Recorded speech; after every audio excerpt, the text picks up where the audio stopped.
Hi, I'm Marilyn Kirschner, the editor-in-chief, and I'd like to welcome you to the New York Fashion Industry Report. Well, this past week was all about life imitating art and life's little ironies. How ironic. Last Monday, hours before the Metropolitan Museum of Art Costume Institute would celebrate the work of Paul Poiret, a revered designer who was nonetheless saddled with financial problems throughout his life, having died penniless in 1944. News broke that Narciso Rodriguez's well-documented business problems had culminated in the rather odd coupling partnership with apparel giant Liz Claiborne. A match made in heaven? Well, let's just say it was not exactly Narciso's dream matrimony, as he admitted to Kathy Horn months ago. But hey, c'est la vie, and with business being what it is these days, many high-end designers have been forced to rethink, regroup, and sort of eat humble pie, shall we say, and do things that they wouldn't necessarily have thought that they would have done. In fact, Vera Wang just signed a licensing deal with the Midwest-based department chain Kohl's to produce a line of clothing, simply Vera Wang, which will retail from about $30 to $138. Who would have thought? Apparently not even Vera, because she's been shocked at the prices herself. I mean, shocked at how low the prices are and how high the quality is. And also, she knows that by doing this, she's going to reach a much larger audience.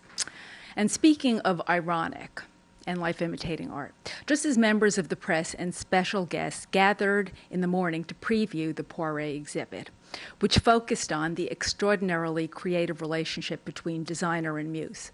Don't forget, Paul's wife, Denise, was an audacious fashion iconoclast who was his muse and was also widely credited with his ultimate success.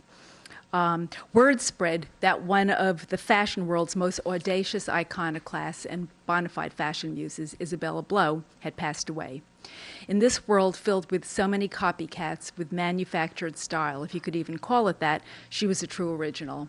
And also, speaking of ironies, she was known for her magnificent headwear. She was almost never without a hat, and it was hard to walk through the exhibit and not notice that there was nary a mannequin that did not have some sort of hat, turban, headdress, headband with a feather, with a jewel on the mannequin. And also, we're now in a moment where hats are really taking center stage.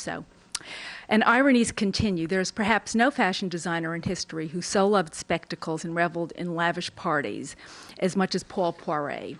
And how perfectly fitting that this man who once staged the famed 1002nd Night Ball, to which he asked guests to dress up in exotic Oriental costume, would be feted by the Metropolitan Museum of Art with such an exotic, elaborate, and gloriously over-the-top gala. It is perhaps the most over-the-top in history, complete with real-life peacocks encaged in a 20-foot cage, and guests showing off their feathers, jewels, and couture ensembles on the red carpet, just like peacocks. I'm sure Paul was looking down and was very pleased. But let's face it, the Costume Institute, long known as the Party of the Year, was not as much Paul's party as Anna's party. A bona fide fashion moment, mixing the worlds of fashion, entertainment, art, and society. It's all about more is more. It has become more expensive, more exclusionary, and, well, more tied in with Vogue each year. Unsurprisingly, the May issue of Vogue featured a breathtaking 18-page portfolio produced by Hamish Bowles, who was widely credited as having masterminded the exhibit in the first place. Photographed by Stephen Meisel and styled by Grace Coddington, entitled Fashioning the Century. In it, a 1915 portrait of Poiret by André Durand faced a Man Ray photograph of Denise Poiret wearing one of her husband's designs, and it was followed by photographs of recent Poiret-inspired fashions from the likes of Dior Haute Couture, Rodarte, Thekun, Proenza Schuler, Vera Wang, Prada, and Christian Lacroix. It was obvious that some of the pages in this editorial would come to life last Monday evening, since it had been reported in advance that Vogue contributing editor Lauren DuPont had nabbed the highly desirable dove-colored silk Thekun dress, and actress Elizabeth Banks had looked at on the rose-adorned Prada, both of which were featured in those pages. And of course, we all know that the gala will be lovingly remembered in a prominent portfolio, which will appear in a future issue of Vogue. Life imitates art indeed. And on that note, I'll see you next time.